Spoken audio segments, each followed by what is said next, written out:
certainement dinañu jéem a jokkoo ak Babacar Gaye bu PDS moom it soxla nañu waxtaanam xalaatam ci waxtaan wi nga xam ne sumb nañ ko boobook léegi mu mel ni beneen sujet boo xam ne bëgg naa peut-être laaj ci Thioro léegi mbirum Karim Wade c'est une histoire qui continue dama xamul kañ lay jeex nag ça veut dire que heure boo xëyee da ngay jàpp ni am na beneen suite bu ci war a am. waaw on dira que c'est normal Kals parce que man dama bokk ci ñu gëm ni état bi fi mu toll ni tembe mbirum Karim Wade patate chaude la ci seen ay loxo parce que xam nga di saa bu ñu amee impression ni que yëf yi fi mu waroon jaaru fa bu demee neneen rek tôt ou tard passé bi daf lay rattraper. C'est mon avis. sama avis mooy dañu génne Karim Wade ci loo xamante ne ñun sénégalais yi daf ci bëri lu lëndam ci suñu bopp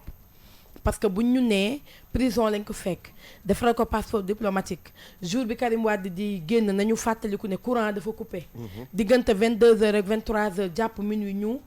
extraire ko ci prison bi yóbbu ko il a juste eu le temps de voir son marabout ñu jëlal ko avion ne Qatar mango ko donc yooyu yëpp yu lëndamoon la suñu bopp yoo xamante ni Kals foog forcément passé bi rattrapé leen donc passé boobu noonu non seulement dafa nekk di leen rattrapé mais également gis nañ ni que dernièrement président Macky Sall ak président Abdoulaye Wade ñu ngi wéy di gën a jege yanto te président Abdoulaye Wade également il ne roule que pour les intérêts de son fils et à juste raison parce que Karim Wade la am moom mooy doomam donc kooku maanaam moom lay défendre. moom lay défendre forcément bu doon yow la noonu ngay def bu doon man la noonu laay def doom moom yemul ak dara donc ne serait-ce que pour tout ça il faut vraiment que coowal Karim Wade di ñëwaat mais li ci am solo mooy ñu espérer ni que ussi bu ci mën a am ci njëriñu Sénégal lay doon parce que bëri na loo xamante ne bu xewee ñu ne combine la dañ ko waxtaanee dañu ko nàngam donc ñun sénégalais yi ñun citoyen lambda yi dañuy wéy di ñu defal ay poudre ci suñu bët et que ñoom ñuy continuer di dérouler yëf yi ci ni mu leen neexee donc forcément foog coowal Karim Wade continuer. man daal li ma ci lire mooy c'est simple ngeen baal ma mooy li Assane Samb wax na ko sànq c'est de la politique mais man dama naan est-ce que c'est parce que c'est de la politique que ça doit pas être vrai est-ce que c'est de la politique qu'on va continuer à jeter de la poudre aux yeux des Sénégalais est-ce que c'est ça la politique est-ce que la politique ça veut dire nax askan wi est-ce que loolu mooy politique. malheureusement oui. te warul woon demee noonu est-ce que loolu la tey on se lève on nous dit oui on va éventuellement et je sais qu'on va j'imagine qu'on va vers la révision du procès de Karim Wade c'est-à-dire que moom fa ma taxoon dem ba tey mu ngi fa bougé wul kon lépp lu ñu mënoon wax ci Karim Wade sàcc nañ suñu xaalis def na lii def na laa mais kon ñun dañ ko doon tooñ kon c'est les politiques qui nous ont induit en erreur pour nous dire que le gars il a volé l'argent du Sénégal or que c'était pas vrai. Est-ce que c'est ça? Si c'est ça, c'est extrêmement grave. C'est extrêmement grave. C'est extrêmement grave. D'accord. Alors ñi ngi également ginnaaw Assane Samb ñi ngi ak Babacar Gaye ñu xam ko bu baax ci wàllu politique fii ci Sénégal moom it boole nañ ko ci jotaay bi Babacar ñi ngi lay nuyu ci la première radio digitale bu Sénégal. yéen ku leen fal première rajo yooyu itam. radio digitale. du Sénégal waaw. ñun nag ñuy déglu ba noppi di ñu seetaan. maa ngi leen di fay. ñu ngi lay. Babacar ñi ngi lay nuyu bu baax am mbégte àndaat ak yow ci jotaay bi nga xam ne sulli nañ ko subaak léegi nag li ñu fiy gën di waxtaanee bokk na ci wàllu politique bi nga xam ne fës na bu baax ci ay génn yoo xam ne yenn ci ay leader moo xam ñu féete ci kujje gi wala ñenn ñi nga xam ne ñi ngi ci pouvoir bi biñ ci noté mooy mbirum Karim Wade bi nga xam ne ñi ci bëri jàpp nañ ni waxtaan wi amoon ci diggante Abdoulaye Wade ak Macky Sall boo moytuwul njeexital wi ci Karim Wade lay doon ndax bokk nga ak ñenn ñi xalaat ci loolu. la ma waxoon rek ba nga xamee ne gis naa la génn ci waxtaanu Masalikul Jinaan wa maanaam jubóo ji joxante loxo moom la nit ñi gis waaye la ca biir kenn xamagu ko maa ngi xaar rek ba xam ko door ko mën a commentaire ndax lu mu ci doon leneen day nekk li ñuy wax spéculation naam nit ku ci nekk xelam la yor te xel kenn mënu koo tënk jotan ko ba ne du doxantu xel mu doxantu nag da nga for dara dëgg la moo xam mu mujj nekk dëgg moo xam mu mujj nekk saafaan ba coow li ngay dégg ci réew mi di coow politique du fi jot na li ma ko gisee nii ndax dafa mel ni ñun politiciens yi lépp li nga xam ne dañ koy yëkkati ñuy ndëbët day nekk loo xam ne suñuy yitte yi bopp lay doon lu ci ëpp boobu ndax dañuy mujj di taafantoo maanaam li nga xam ne mooy soxla askan wi jaaree ci bëgg a fajale suñuy soxla diggante yi nga xam ne moom ngeen junj muy lu bokk ci mbirum Karim Wade te fan yii am werante wu ci am werante ci diggante yi nga xam ne mooy layoo yi nga xam ne kat yi Karim Wade yi ak ñi nga xam ne ñoo féetee ci ministère affaires étrangères su ma ko mën a yemale ci foofu ndax li ko indi mooy waxtaan wa nga xam ne ñu ngi ko doon def te Genève muy waxtaan woo xam ne at ba at lay am ci diggante comité des droits de l'homme des Nations Unies ak réew yi nga xam ne dafa am maanaam ay tegtal yi ñu leen joxoon bu app bi jotee dañ leen di déglu naan leen suñu tegtal yi fi ngeen ci tolloo waxtaan woowa jur na werante wala lënt ci diggante délégation Sénégal déggin nag wutee na ñii dañoo dégg ne ñi nga xam ne ñoo teewaloon foofu di ay techniciens wu ministère de la justice muy yaakaar naa Moustapha Ka ak xawma Samba Ndiaye ba nga xamee ne Sénégal déposé na rapport ba lañ ca bind ku jàng français xam nga lan la waaye ca biir waxtaan ba ñàkkul experts yi nga xam ne ñoom ñooy représenté seeni réew parce que réew mu nekk dafay yónnee kenn ku mu intéressé ci experts yi yaay fekkee waxtaan wa experts yooyu bu ñu laajtee kenn ci maanaam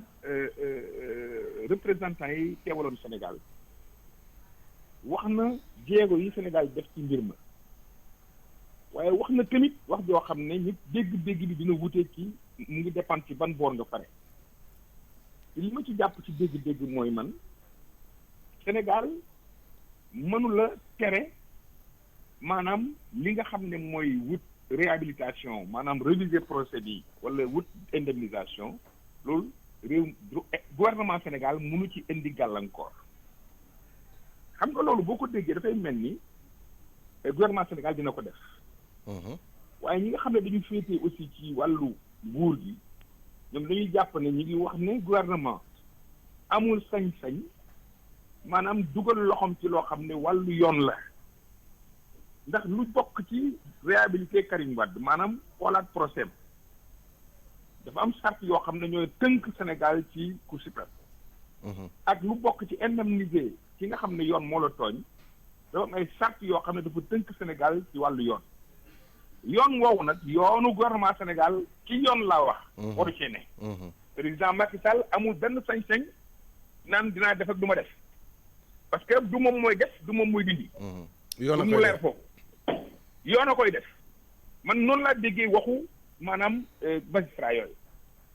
bi nga xamee ne maanaam journalistes yi ak ñi ci am intérêt rawatina avocat Karim Wade yi ak soutien Karim Wade yi bi coow li jibee ba ñuy wax réhabilitation le gouvernement s'est engagé à réhabiliter Karim Wade et à l'indemniser xam nga loolu bokkul ak li nga dégg yow ci audio bi loolu moo indi yaakaar naa ministère des affaires étrangères indi moom itam maanaam tontu waaye boo ko seetee avocat yi nga xam ne mooy avocat Karim Wade yi ñoom it defaat nañ communiqué mais li ma daan gis bu njëkk lu mel noonu bu amaan balaa ko waa Sénégal di jot da nga gis benn communiqué boo xam ne avocat yooyu def nañ ko xaw ma lu tax bi yoon nag ñu yéex a def communiqué ba kon mu mel ni mbir mi ba tey njaw des na waxam bi te nañu xaar ba xam fan la wànnent di mujjee ak gëtëm ci diggante bi nga xam ne moo concerné mbirum Karim Wade mais man li ma ci jàpp rek mooy contrairement à ce que ñenn ñi nga xam ne dañuy am maanaam passion lañ ciy waxee balaa may gëm ne maanaam président Macky Sall nguur gi ñu yor pouvoir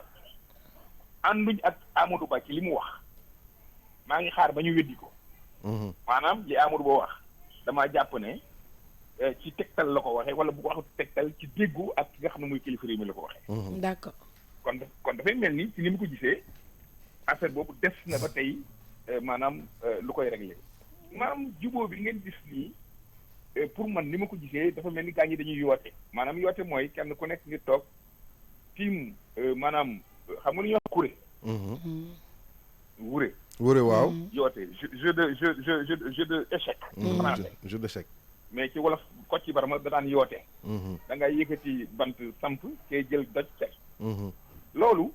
dafa mel ni ci loolu laa gis ci lañ nekk ci dossier boobu kon nag mënuguma ci sori tant que xamaguma lan moo dox ci diggante président Abdoulaye Wade ak président Macky Sall ak fan la ñuy jëmee dossier bi nga xam ne dossier Karim Wade la lu jëm ci ay droits civiques et politiques waaye ngeen bàyyi xel de. dañ ko bàyyi xel. que ci politique la ñu nekk que président Macky Sall yaa ngi dégg coowu mandaam boobu. kon mel na ni ba tey lépp lu ñuy def rek. nañ ko dugal ci perspective wu maanaam élection 2024. d'accord fa laa bëggoon ñëw waaw. fa laa bëggoon ñëw Babacar Gaye Thioro Mbar Ndiaye la ci kàddu gi maa ngi lay nuyu. moo tax tey du wax Père Babs bàyyi ma ni Babacar Gaye rek donc fa laa bëggoon ñëw un peu est-ce que nekkuñu ci logique li nga xamante ne moo nekkoon seen yéene mooy famille libérale bi nekk ci pouvoir bi pendant au moins 40 ans donc est-ce que du fi mu toll nii tembe ci nu ñuy préparer wee peut-être succession wu président Macky Sall wala ndax dina amaat 3e mandat est-ce que du ci yooyu yëpp la ñu nekk nii est-ce que li yëpp nekkul beneen poudre bu ñuy di waat suñuy bët ñun askan wi. non askan wi man ci laa bokk bu ñu nax ñun fi la muñ kenn poudruñ kenn dama jàpp ne politiciens yi. man ci laa bokk. waaye il faut que ma analyser wax dëgg ndax su ma ko waxul dafay mel ni li ngeen ma soxla woon du amul njëriñ askan wi te man askan wi rek ñoo ma ñor nag. li ngay dégg nii yëpp politique beeg yii yëpp kii la farak kii la àndal ak tant que mu ngi nekk intérêt doomu Sénégalais yi dinaa ci sawar su ma demee ba gisuma ci dem intérêt Sénégalais yi su ma ci mënta maandu ma wax li ma xalaat waaye maandu bi mooy gën souvent nekk ndax damay bañ a maanaam gêner maanaam ñi ma nekkal. mais li am solo ba dëgg am solo wax naa la ko perspective élection 2024 moom mooy mooñaale lépp loo fi dégg wala lépp loo fi gis waxuma ne dinañ organiser wu ñun libéraux yi pour des au pouvoir moo ma gënal man que ñun ñu wéy di yor nguur maanaam ñi nga xam ne dañ nekk d'obédience libérale sociale. loolu Macky Sall génnu ci PDS génnu ci Karim Wade génnu ci ñi génnuñu ci Madické génnu ci Idrissa Seck génnu ci Modou Diagne Fada génnu ci ñi keneen ak keneen génnu ci waaye nu muy demee ak bu fekkoon ne sabar bu ñuy tëggale ku koy fecc loolu mooy problème ba ndax ay kuy kese bu ñu dajaloo naan ñun de dañu bëggoon li suñu bàyyi waxoo am bëggoon c'est pas possible ki nga xam ne ñun suñu bàyyi li mu bëggoon mooy maanaam mbiram yépp mu teg ko ci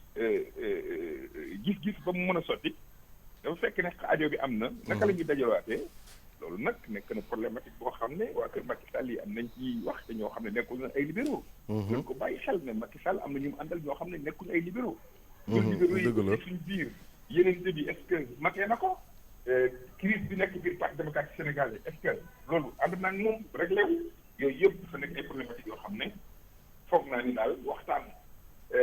wu xóot mais ñu bàyyi xel ne askan wi daal am na yeneen acteurs yu dul ay libéraux acteurs yu bees mooy ñi nga xam ne ñooy les forces émergentes ñoom Sonko ñi ci def acteurs yi fi nekkoon mooy socialistes yi ak ñoom Khalifa Sall ak ñooñu les hommes de gauche ñëpp a ngi fi kon nañu bàyyi xel ne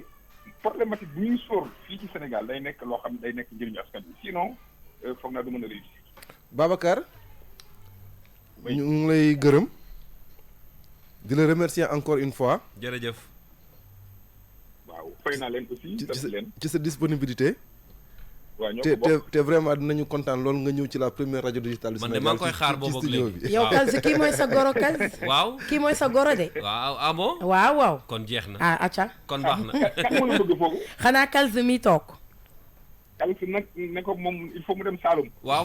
xam nga yow du jafe damay dem Saloum ñëwaat rek. te di dem Bawol gi mu dem daal na dem Saloum ba pare. kon baax na kon jeex na jërëjëf Babacar kontaan bonne nañu bu baax journée. jërëjëf merci beaucoup ñu ngi koy gërëm moom di kilifa ci wàllu politique fii ci Sénégal ñu xam bu baax li mu def biir PDS ci wàllu liggéey Babacar Gaye ñu respecté xalaatam ak ni nga xam ne noonu la ànd ak ñun ci waxtaan wi bu mel ni nag ñi ngi jeexal li nga xam ne moo di actualité commenté bi ñu andi woon tey jëm ci wàllu politique ak mbirum Aïda Diallo Dissa. waaw mbirum politique xam nga mbirum le doyen Babacar Gaye wax na ko gis nga l'affaire Karim Wade dinañu toppaat ba ci kanam. xam naa ne semaine mii di ñëw ba si mois yi di ñëw yëpp dinañ ci waxaat ci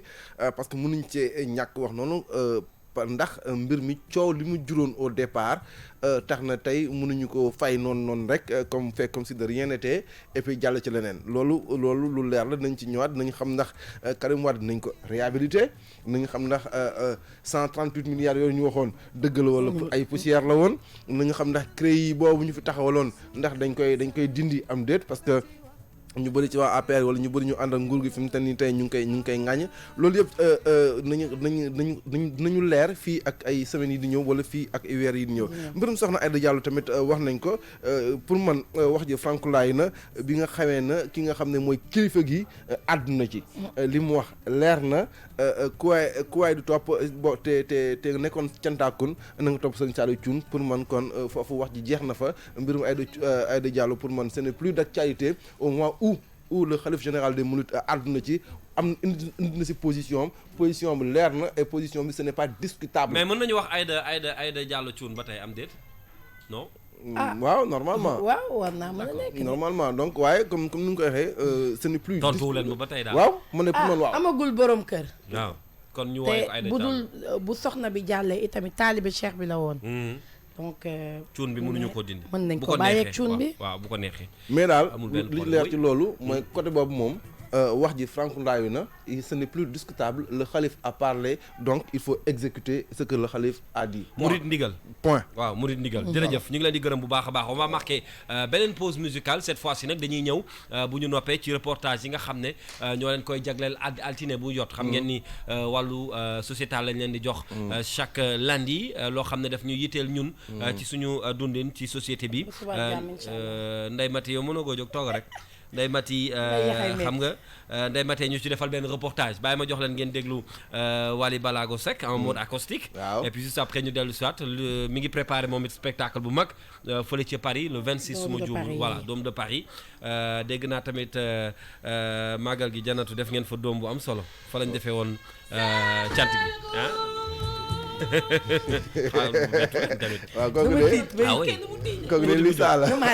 daanaka moom jógoon na ba dem yoonam yàgg na on écoute ce titre de Wally Seck en acoustique et puis ñu dellu si waaw ayca wayandi say ñoon di bege way mën na neex dëgg la su amee ndeysaan la ciy wax fexeel mu neex ñi ñeewa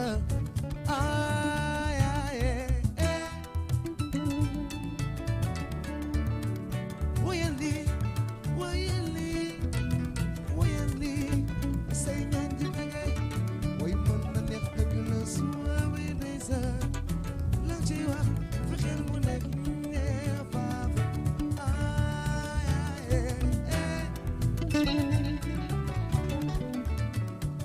moo xam ne muy rab maa ngi sub kabo fexeel mu neex ñi ñeewa bu ñi jiñ sambay ma ñi jigina kii day jabaraan la war da def ci sa ñoom fexeel mu neex ñi ñeewa bul war ak dagaan ada cosaan ne ci suñu réew ñun waaw waaw budul woon a xawaare kenn du fas ca mbay wuti yow way wayandi wayandi say ñoom di bëgge way mën na neex dëgg na soo may ndeysaan ak ci wax na xew mu neex di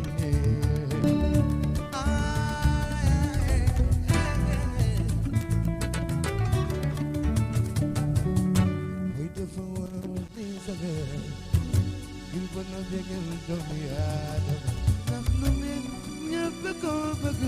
yow mi may dégg jógal yëgoo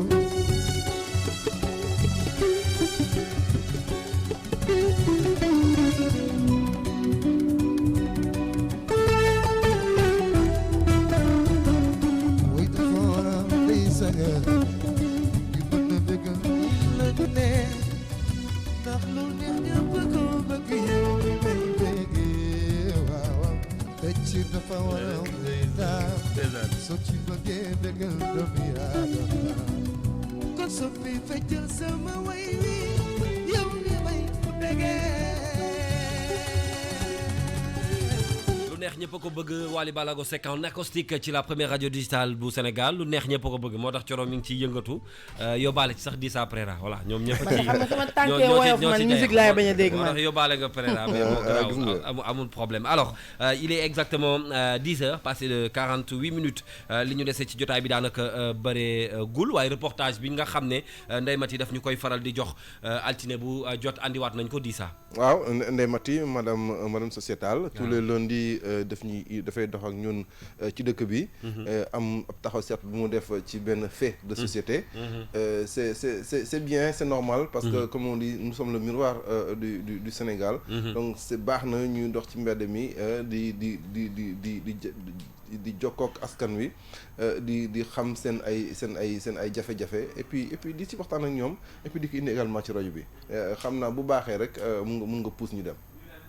waaw féexee dañ fi bëgg di toog guddi gi di attaaya yooyu mais loolu yëpp dañ ko interdit timis su mu jotee ñëpp fat li leen xañ péex mu neex moomee nag du lenn lu dul ab canal bu def ndox mu bon ak i mbalit nekkee ci seen digg gox bi di Arafat bi ñu laajee Njéeme Jaaw fu ndox mu bon miy jógee lii la ñu tontu. canalisation bi daal lañu wax canal gi daal man bi ma fi sëy si fii fin 2014 la mais bi ma ñëwee fii laa ko fekk bien sûr que am na inconvénient parce que tamit dafa am ay nit ñi nga xamante ne ñoo dëkk fii nii soriwul bu ñu toogee oto mbalit bi sori leen dañuy ñëw tëmbal fi mbalit bi su ko defee affaire bi gën a gilli ci biir kër te am na ñi nga xamante ne tamit bu ñu amee ay mala yu dee wala dara dañ ko ciy saat looloo ñuy gën a sonal te ñun tamit dañoo yor ay xale te dafa am ay yow ak lépp ci biir. soxna si toog ci garage yu taxi bi dend ak canal bi di jaay crème du ñu xamal ne li ñu leen waxoon ak li am wute na lool. canal bi kañ fatt nañu canal bi xeeñ na am na ay yoo duñu nalaw guddi duñu nalaw bëccëg ak yoo ak xel gu bon bi man lu ma am jënde ko garab man mi jàkkaarloog ñoom dama amee feebaru xol lu ma am jënde ko ay garab naan ko ñun ñuy bëgg a rey canal bi yii suñu kanam lañ ko defaree dañoo bañ dañ ñoo nax dañ ñu ne ndox rek la ndox rek lañ ndoxum taw lañ ñu waxoon xamuñu ne woon lii lay mujjee nawet bi ñëwee kañ ñun dañ daan am problème ndox lañ doon am mais xamuñu ne woon ne ay foosa fii ñëw nii. beneen soxnaa ngi nii bu canal bi di lor moom ak ñi dëkkee ci gox bi ñëpp di ñaan ñu wutal leen ci pexe. xanaa ñu ñëw dimbale ñu rek même buñ ko fi jëleewul tamit ñu koy pomper. dañ ko war a ub dañ ko war a fermer. ñu fermer ko wala ñu koy pomper bu njëkk dañ ko daan pomper chaque 15 jours oto bi romb pomper boobu moom amul yoo amul xet waaye bii paa moom yoo yaan ñuy rey ak xet bi. askan wi di yeewoo fii ci Arafat nekkee ci Mariste di dékku xet gu naqari ak yooyu bari ndax canal gi ñu leen sampal ci seen diggu gox bile te ñu bëgg mu jóge fi mu tële. acca mi ngi noonu mu mel nii lu doy waar la maa ngi dégg soxna si ci biir mu naan moom bi ñuy doog a ñëw dañ leen waxoon ni ndoxu taw la rek et puis dafay jàll du yàgg kenn ki ne depuis 2014 la sëy si ci gox boobu mi ngi dëkk ak ndox mi te li mu mën a jur ci ay jàngoro ak ay loraange dafa bari xanaa ñu teewlu Ndeye Mati mi nga xam ne déjà moo demoon sur le terrain fekkee ji defi reportage boobu tey mu jagleel ko canal yooyu ñu nemmeeku boori Maris ba dugg Arafat Ndeye Mati. waaw Kalz ginnaaw bi ñu la nuyoo ak ñi ñu fekk ci plateau bi ñëpp ak ñi nga xam ñoo ngi déglu King FM benn canal la boo xamante ne benn la ñu wax sax mais war na ëpp ñaari canal la yu jàkkaarloo ñaari canal la yu jàkkaarloo nekkee foofu noonu ci Arafat mais da ngay gis ne canal bi dafa dajale ay ndox yu salte yu bari aussi da ngay gis ñi nga xamante ne ñoo fa dëkkee comme que canal am na dajale ay ndox ndaw si wax na ko dañuy am seen ay xar yu dee au lieu ñu seet fu ñu ko sànni wala fu ñu gas suul ko dañuy ñëw sànni ko ci canal bi ak ay yeneen ak yeneen yoo xamante ne dafay gën a yokk salte bi foofu léegi nag du coup seen koñ bi dafa bari bu tawee mooy loolu dafay xeeñ ba pare bari na ay yoo salte na ñoom ñi nga xamante ne ñoo fa dëkk sax duñu mën a génn toog day tàng mais dañuy obligé toog seen biir kër yi parce que bu ñu génnee ci biti benn canal boo xamante ne dafa fees dell ak salte wala duñu mën a noyyi xet bu neex moom la ñuy fekk ci biti léegi nag à la limite dañuy sax préféré ñoom toog ci seen biir kër yi loolu moo am foofu. man daal li mu am ci lu may wax loolu. sama ko may Coro nga baal ma. mooy pour man sa gox yaa koy jël en charge c'est vrai que dina am municipalité dina am mairie mais canal pour ndox la au pluvial yi la mais lu tey xar mu dee boobu ko fa sànni mbayit bu ko fa sotti est-ce que dafa naaw rek ñëw daal foofu naawul rek ñëw daal foofu non dafa am nu mu fa demee aujourd'hui nous citoyens sénégalais ñun ñoo war a am fu ñu taxawee maa ngi koy wax maa ngi naan et dégg naa également président Macky Sall wax ko keroog bu muy def affaire communication boobu ak waa majorité am ne way dafay désormais dafay instituer ay journée yoo xam ne chaque week-end nit yi dañuy génn bale defar mu rafet mu set oui nettoyer c'est mieux ne pas salir nettoyer c'est bien ne pas salir c'est mieux. ci fast track bi la ko boole woon waaw waaw xam fast track bi la ko boole. mais man je dis que nettoyer c'est bien mais ne pas salir c'est mieux. comment faire pour ne pas salir c'est-à-dire que loolu dañ koy jàngal askan wi dañ koy jàngal nit ñi et puis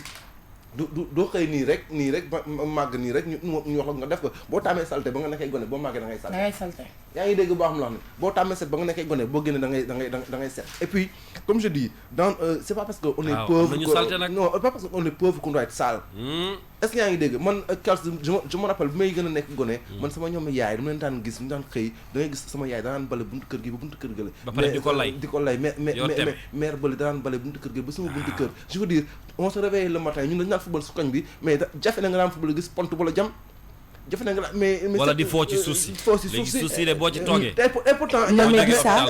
na ay Gissa léegi da ngay gis ne salté léegi dañ la koy andil ba sa buntu kër tegal la ko fa imposer la ko est-ce que canal yi fi ñu ko def est-ce que foofu lañ ko waroon def parce que aussi mënoo ñëw ba ci gox boo xamante ne ay nit ñoo fa dëkk ñëw ba ci diggu gox bi waroon nga gis li ma lay wax ñaari canal la yu jàkkaarloo nekk ci même gox te boo demee bay waaj a jàdd pour dem Seras aussi amaan na beneen canal bu nekkaat foofu ñëw ba foo xamante ne ay nit ñoo fa dëkk nga jël ngeen dim canal tegal leen fa mais mbalit aussi bu naawee day dugg ci canal bi te ndox moo fa nekk te nit boo ko tegalee loo xamante ne bu amee xaram bu dee Dakar xat na xat boo xamante ne mënoo jël sa xar amoo sax espace boo ko suul parce que fépp kii nañ ko pavé nañ ko pour man canalisation dafa bokk ci li setal dëkk mënul dëkk te am canalisation ki dafa ma dagg sànq mais am na koñ yooyu dem tey boo demee fu mel ni Jàmmalaay Yoff tey mais dafay set wecc parce que diine gi moo fa nekk dañuy xëy mairie dañuy lay dafay rafet dafay set dafay am c'est paisible. Tu vas dans d'autres quartiers, tu vas à Touba dans certains quartiers, c'est pareil. Mais pourquoi aujourd'hui nous on mais lu tax mu demee fa noonu lu tax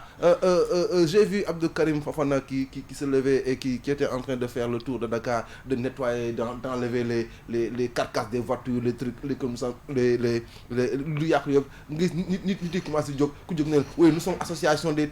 patati patata nous sommes fii la ñu dëkk fii la ñu liggéey fi ngeen dëkk fi ngeen liggéey ba ngeen da ngeen salte fii pour lan ngeen def ko fan lu dëgg du yoon amul ay association ay ouvrier amul ay mécaniciens yooyu moo fi war a jeex non dañ leen war a wax dëgg parce que dëkk bi ñun ñëpp a ko bokk kenn tereew leen liggéey mais quand tu vas dans un pays qui se respecte les mécaniciens ils ont am nañ fu ñuy nekk garage am nañ garage bu ñuy nekk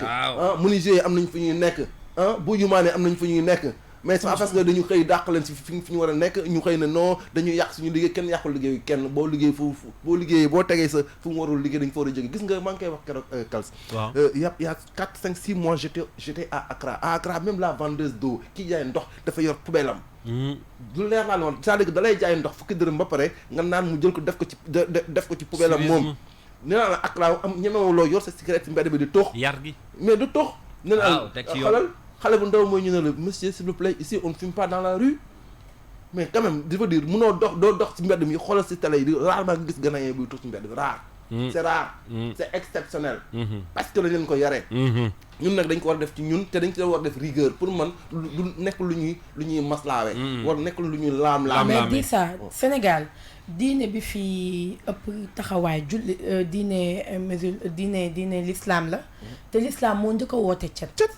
Kals donc pour man il est inadmissible inacceptable que ñun ñu bañ a set parce que ñun on se dit musulman te diine yépp fii ci Sénégal dañu woote set l'islam daf ci jiitu dëkk bi jullit yi ñoom ñoo fi ëpp dañuy wax ni que pratiquement 95% de musulmans ñoo fi am mais prends l'exemple des mourides par exemple xoolal Touba li muy générer ci mbalit ci màggal Touba tey boo demee da ngay fekk dëkk ba set parce que daara yi ni ñuy organiser woo bu ñuy di togg ñii ñi ngi yor ay sachet poubelle di ramasser ñeneen ñi ñu ngi yor poubelle yu mag yi di diri yow muy def ci sa sachet poubelle yow yaay sotti foofu bu ñu paree xam nañ fu ñuy yóbbu mbalit mi xam nañ naka la ñuy def ba acheminer mbalit mi mu jeex Touba bu ñu donc ñun rencontre bu ñu am dañuy dajale suñu ay mbalit ñun déjà indiscipline moom mooy carte d'identité wu Sénégal et c'est malheureux yow da ngay gis boo amee sa jàng boo amee sa ngénte boo amee sa mariage da ngay baare yoon bi koñ bi am nañu feebar am nañu énormément de soucis nit ñi di dox ak moom canal yi nga xamante ne moom la ñu def ci quartier yi canal dafa bokk ci assainissement réew mënul ñàkk donc bu ñu la defee rek maintenant man li may bañ mooy canal à ciel ouvert parce que loolu insécurité bi muy jur dafa bëri. c'est da ngay dangereux gis c'est dangereux ay xale dañuy dox daan ci ak leneen wóorul. nit ñaa ngi dee ci canal nit ñaa ngi dee ci canal te duñ ko yëg donc c'est dommage. maintenant bu ñu amee canal à ciel ouvert sénégalais bi nga xamante ne moom gàtt na xel ba gisul oto mbalit wala amul lu mu fayee sareetu mbalit day jël mbalitam sotti ko ci canal bi du dëgg du yoon nga ñëw fekk terrain jàmbur def ko pàq di fa raxas oto wala di fa def leneen ñu ne la da nga fay jóge nga ne du ma fa jóge parce que nangam mais quartier résidentiel amatul Dakar Calze ñun boo demee tey ci suñu gox yi ñun ñi nga xamante ne ñun la ñuy wax ñun ñooy tubaabu Dakar yi amuñu fu ñu jaar terrain boo taxaw am na ay nit yoo xamante ne ñëw nañ def fa seen ay mbaar dëkk fa di saaf ay gerte fii di baxal ay jaabara fee di defar ay xawma lan doo comprendre jóge fii ñu bañ non man Sénégal gi da ngay wax man dafa am beneen phénomène man yàggul dëkkoon naa ci benn quartier bu yàggul oto mbayit bi dafa am heure bu ñëw dañ leen ne koñ bi chaque 8 heures oto mbayit bi dafa ñëw wala day bi ñu nekkee ay voisins mag yow très bien bi ñu nekkee ay voisins mais à la fin dama doon gis ne agent bi nga xam ne moom mooy gérer affaire boobu dafa daan sonn pour askan wi mën comprendre loolu c'est-à-dire que day pimp ba sonn non seulement pimp ba sonn gars yi dañuy bàyyi ba minuit ñu jël seen ay mbalit ñëw sànni ko si kaw tali bi te nee na leen 8 heures bu ñëwee roñ ko waaw nee leen 8 heures oto bi piip ñëw na sànni leen seen mbalit koñ bu du am immondice du am tas de poubelle mais éviter seen koñ la du koñ moom dëkku fii oto mbalit bi dëkku fii mais lan moo leen mais da ngay gis fajar teel ku ñëw seen gauche seen droite gisul waa ji toog mu ñëw tuur mbayitam daw yow mi nga xam ne libéré sa kër bàyyi mbedd bi boo ko ne yow sa waa ji li nga def ni nga yow mën na lu sa yoon mbeddum buur la wala mbeddum buur la mais kan mooy buur ndax da ngaa mës a dox ba gis buur mais doy na waa donc pour man c'est pas une question bu nga xam ne dañ ci war a maslaa nañ strict rigoureux ça doit être l'affaire de tous voilà c'est clair alors Ndeye Maty est-ce que ñoom proposé nañu ay solutions wala peut-être ñi nekk ci gox bi mën nañu xaar bés ñu saafara loolu parce que quand même c'est dangereux comme ni ñu ko waxee solution nag dégguma ko fa mais ñoom li ñu wax mooy ne interpellé nañ ñi nga xamante ne ñoom ñoo apte pour wax ci loolu mais à chaque fois li ñu leen di wax mooy ñoo ngi ñëw dinañ ñëw pour pomper ko ñu ne sax commencé woon nañ pour di leen ko pompeel mais benn yoon lañ ko def ñaaraatul te comme li Thioro wax léegi moo fa am canal yi ay canal la yoo xamante ne à ciel ouvert la amul lenn loo xamante ne moom moo ci nekk ba pare da ngay gis ne danger la pour xale yi danger la pour ñi nga xamante ne tamit ñoo fa dëkk mën na am nag autorités yi nga xamante ne ñoo fa nekk peut-être bu ñu déggee lii dinañ dem xool li nga xamante ne moo fa am parce que askan bi nekk foofu sonn nañ torop dañuy bàyyi ba élection maire jege xam nga tamit daf ci bëri ay autorités yu nga xamante ne li yàlla xam doy na dañuy xam li askan wi di dund duñu ko bokk ak ñoom ba élection jot mais askan wi tamit yenn saa yi Calze lu ñu leen teg rek jar na ko parce que ñoom dañuy xam ne réellement kii masuñu fi nekkal mais bu élection jotee bu ñëwee tuur leen ay paanu wax digg leen après ñu gëmm yooyu man daal ki nga xamante ne jox na la ndékki bu la jigee añ nga mën koo gëm waaye man def sa premier mandat dimbali woo ma ci dara di wutaat deuxième mandat ñëw naan bu ma faluwaatee bu loo defuloon ba nga falu woon boo faluwaatee est-ce que di nga ko def il faut que quand même population bi itamit ñu xaw a conscient un peu ci ñi nga xamante ne ñoom la ñuy fal ak digge yi ñuy jëfe ak ñoom c'est important c'est très important merci beaucoup Ndeye Maty rendez-vous lundi prochain ci beneen sujet boo xam ne dinañu ko andil may fàttaliwaat ne ci semaine bi mercredi incha allah dinañ ñëw ak Koumba Ba lépp lu jëm ci wàllu éducation moom daf koy yitteel ce sera incha allah ci mercredi bi ñu jëm mais bu leen fàtte ni ëllëg également wàllum environnement moom moo ñuy yitteel ce sera demain ci mardi bi bu ko defee nag fii ak jeudi également yeneen i sujet yoo xam ne ñi ngi koy sax préparer ngir andil leen ko naka noonu ajuma yi tàggat yaram lay nekk ak yéen dinañu recevoir certainement mercredi Abdoulaye Wilane mu ñëw waxtaan ak ñun lépp lu jëm ci wàllu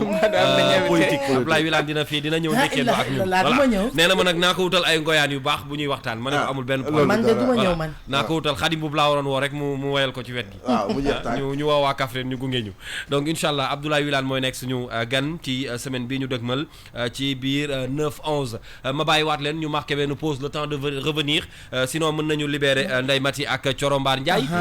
Serigne Saliou Seck mooy ñëw ci kanam tënkal ñu li nga xam ne mooy yéene kaay yow maa ngi lay waajal programme boo xam ne 8h 20h nga jëm ci rajo bi bu soobee yàlla disa laa ci waxtaanal ba mu validé ko non bul wax ba mu pare rek ba nga noppi bu ñu ko wax donc merci beaucoup Thioro ça a été un plaisir C'est partagé Coco. On se retrouve demain Inch'Allah ci beneen 9-11. En attendant le programme se poursuit yéen wéyale leen rek. maa ngi dem ca télé ba te ñëw. kon jeex na merci beaucoup Thioro merci à Ndeye à Mati lundi prochain ci beneen reportage également. Inch'Allah. allez merci ñu ngi lay gërëm di saa ñu déglu musique tuuti. waaw le temps Serigne Saliou moom ñëw jox ñu li nga xam ne moo gën a fës ci yéene kaay yi. moom mi nga xam ne wax dëgg yàlla bu yooxoo rek ci yéene kaay yi xale yi kon di talaata dinañ ñëw lépp lu jëm ci wàllu environnement ce sera avec Aminata nanu certainement demain moom moo ñuy defal gëstu ci wàllu environnement tout de suite nag li nga xam ne dañ koy xaar di ko bàyyi xel muy revue de presse bu Serigne Saliou Seck may fàttaliwaat ni ñi ngi koy félicité bu baax a baax ci liggéey bi nga xam ne def na ko par ma voix nag sa red chef di sa Prera mi ngi lay félicité ak la direction bu King FM ci liggéey bi nga xam ne def ngeen ko ak équipe bi nga àndaloon yëpp ci màggal gi man de Modou Fall laa xamul fu mu màggalee gisuma ko dégguma ko statuwul dugalul ay affaire man Modou Fall xawma fu mu màggalee ci réew mi ñi nga xam ne demuñu fenn sax man sax di saa yow gis naa la fii veille bi dégg gis naa la aussi nga midi culture jour màggal gis naa la tamit nga statut waaw wax li nga xam ci sëñ bi man Modou Fall une semaine avant màggal gi laa ko ñu gis dëgg fi mu nekk nii bu ma ko waroon seedeel ci diine daal pertinent dama naan maanu naa ci en tout cas xamul ma ko statuwul gisuñu dara ci lu mu def du photo xëy du bernde du ziar du dara waaw daal yàgg diine yàngoog rek waaw baax na Mamadou Fall mu l'observateur mu King FM ak RFM jërëjëf ñu ngi lay gërëm bu baax aca tout de suite on va retrouver Serigne Saliou Seck pour sa revue de presse et puis on se retrouve ku xamul buur saay nañu wax la buur deena daanaka yéen kaay yu nu xëyandool ñoom ñëpp maase xëy di wax ni foofee la xalif général des mourides toll ak Aïda Diallo mi ni mooy jiite cantaakun yi ubbil l'observateur journal Rue 15 angle corniche bi ne soxna Aïda Diallo xalifa gu gàttu fan la am te nag Serigne Mountakha Mbacké moo ko dakkal démb ci dimanche ji la ko woolu woon ca këram ga ca Daaru Minam Mbacké yu bëree te teewe woon na ndaje ma ba ci ko yore kàddug murid yi moom sax moo xamal Aïda Diallo ne ko xalifa bi nee na nga dal te wàccook li Serigne Touba Cheikh Ahmad Bamba Khadimu Rasul digale ci yoon wi ndax nag dégg na ni yaa ngi def mbir yoo xam ne l'islam àndu ca te lu l'islam àndul Serigne Touba du ca ànd libération ne gannaaw Serigne Bassirou Mbacké Abdoul Khadr xalifa bi ci boppam di Serigne Mountakha Bassirou Mbacké li mu xamal Aïda Diallo moo di ndigal lu ni mel boo ko jëfewul génn nga ci yoonu murid Les Échos ne xalif général des mourides kay mer ba futtu la def jëmale ko ci Aïda Diallo ba tax mu xamal ko ne kaala kii jiite cantaako ni Serigne Saliou Thioune lan ko jébbal kon nag ndigal li moo di nga topp ci ginnaawam te nag ngir firndeel lu ni mel Serigne Mountakha Mbacké dina dalal Aïda Diallo ak Serigne Saliou Thioune laataa ñuy àgg ci bësub gàmmu gi yéene kaay Futurs Médias bi ne soxna si bi muy wuy ji Serigne Mountakha Bassirou Mbacké lu rëy la sañse boole ca dugg ci oto bu tooy waaye nag ba muy génn da doon xiini mel ni ku jommi boole ci ak di xamal xalif général des mourides ne kitaabu na ni dootu ko dégg ci lu dul yoon ñu jël ñun weneen yoon wax ci wàllu yoon di coowul 94 milliards yi dox ci diggante Ousmane Sonko ko Mamour Diallo ubbi la tribune yéene kaay bi média bi ne ci ab mémorandum la Ousmane Sonko jaare yàq assemblée nationale di pencum ndaw réew ma luy tàkk te du fay njiitul Pastef ne mbirum 94 milliards yi bu siiwee ba yegg si fii dafa fekk ni mooy ki ko wax te nag trésor public boo moytuwul njublan gu rëy dina fa am le quotidien ne Ousmane Sonko kay li mu wax dafa leer ndax nag nee na mbirum 94 milliards yi dafa xam ne yëfu askan wi la te moom askan wi ñoo ko yitteel ba tax en tant que député ak njiitu parti mu jugoon bindu bataaxal OFNAC bindu bataaxal inspection générale d'État ba noppi bind procureur de la république ñeenti fan ci weeru mai atum 2018 ngir ñu jukk lijjanti alalu askan wi nu bëgg a luubal Sonko ci la tribune ne lii lépp nag bi mu ko defee mu mel ni gaay yi noppi dégguma la lan ko dóor ci la bindee juge d'instruction ñaar fukki fan ak ñeent ci weeru août atum 2019 ab plainte waaye nag ba fii France dalli xëddeen la avocat yi layol Karim Meïssa Wade bëggut a dégg ci mbiri seenu client ndax nag li nu bëgg moo di ñu delloo Karim Meïssa Wade àq ak ay yelleefam Walf Quotidien lu ni melit la baayam di président Abdoulaye Wade di sàkku ci président de la République Macky Sall journal Front de Terre bi ne lu ci man di am daal PDS di parti démocratique sénégalais yëngu na te it pëccëxoo am na fa Vox Populi ne ki yore woon mbirum propagande ci biir PDS di Farba Senghor moo ngay artu président Macky Sall ubbil yéenekaay bi Farba Senghor ne bés bu président Macky Sall amnistie Karim Meïssa Wade du yeggale mandaam bi mu nekk mandat président Macky Sall boobee sax ci la Sori Kaba wax tax waa APR ya nekk ca Fatick di tëbaka dal te nag directeur des Sénégalais de l'extérieur di Sori Kaba li mu wax moo di président Macky Sall ci mandaam bu mujj la nekk ndax constitution réew mi mayu ko muy laaj ñetteelu mandat. ayca wax jàngoo ko mu mel ni nag posé na un débat sànq yaa ngi koy wax di saa ci sa ay propos ñi ànd ak président daf mel ni bu kenn jógee rek waxu mandat bi day mel dañ leen a xaw a cuq du leen neex daal. te mandat bi ku ko moom. président. réew mee ko moom. moo ko fi teg ñoo ko fi teg. waaw loolu tam leer na de. dañ siy wax nag. wax moom mënuñ see ñàkk wax de. ndax bii mooy dernier mandat wala après day am li luy xew ak loolu lépp dañ ciy wax. parce que nag wala sama maam daan na ma wax magum waxoon naa ko moo gën magum xamoon naa ko dañuy artu. dañuy artu parce que tamit fondamentalement moi je suis convaincu que le président Macky Sall n'a pas ce problème-là. Fondamentalement moi je suis convaincu de cela. Maintenant comme Assane Samb junj na ko sànq. souvent entourage bi la. entourage bi ñoo koy sonal ci lu bëri. mais li leer ba leer mooy muy tey suba ginnaaw suba waxu mandat bi moom duñ ci noppi dinañ ci wax. mandat en cours bi nañ ci wax. 2024 nañ ko fekkee duñ ko fekkee yàlla rek a xam. waaye nañ ci wax tamit. loolu moom mënuñu cee tere wax Sénégalais parce que lu ñu intéressé la aussi. mais suñu réew la suñu mandat la ñoo ko joxe. on a le droit. Donc, ce sont les impôts qui payent les choses. am na ñuy wax sax certains qui disent que oui c'est un faux débat pour le moment. non loolu c'est les politiques qui disent ça. loolu c'est un faux fuyant. loolu ay waxu comme ni ko booy di waxee ay waxu saale la. comprendre nga. waxu mandat amul dañ siy wax. wax moom dinañ ko si def. faux débat wu ñàkk fii faux débat amu fi parce que yàgg day yegg si oui ma nee na la askan wi la yitteel. kon faux débat amu fi réew mi la. donc c'est un vrai débat. c'est un vrai débat merci beaucoup Dissa il est 11h12 ma lay gërëm bu baax. di la gërëm également léegi ñi ngi àndoon ak yow di la sant ci non seulement thème wala actualité yi nga xam ne andi nga ko ñu waxtaanee ko. ñu nekkoon ci téléphone bi ak ki nga xam ne moo di Babacar Gaye bu PDS. waxtaan nañoo ak moom jëm ci wàllu Karim Wade ak actualité politique gu réew mi. naka noonu Assane Samb di analyste politique moom it àndoon na ak ñun.